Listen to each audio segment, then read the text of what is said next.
Bueno, la sensació és que, veritat, que no hem entrat al partit igual de la millor forma, ens ha costat una miqueta en pilota, ells feien una pressió molt alta, sabíem una mica, havien treballat amb això, i a l'equip li ha costat una mica de la primera part, tot i així crec que hem fet mèrits inclús per emportar-nos alguna cosa, i de la segona part, a la que hem començat a estar una mica més tranquils, trobàvem algun espai, sí que és veritat que en quant a ocasions de gols no hem tingut moltíssimes, però crec que l'equip s'ha desfondat, ha fet molt bé, un bon treball, han competit tots els que han sortit d'inici, els que han sortit a la banqueta,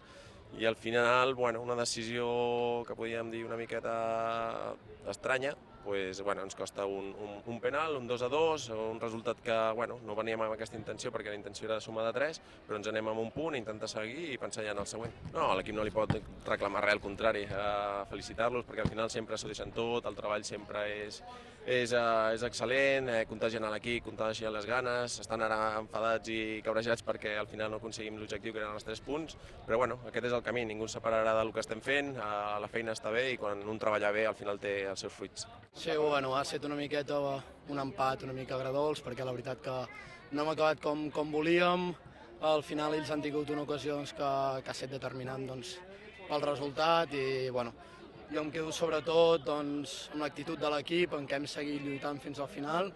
i en què no ens rendim, això segueix i la setmana que ve anem pels 3 punts igual. Bé, la veritat que bé, he tingut la sort de poder jugar els primers minuts a Divisió Honor, s'agraeix moltíssim a nivell de cos tècnic i de companys, que et sents sempre recolzat, i res, a seguir a per més, a nivell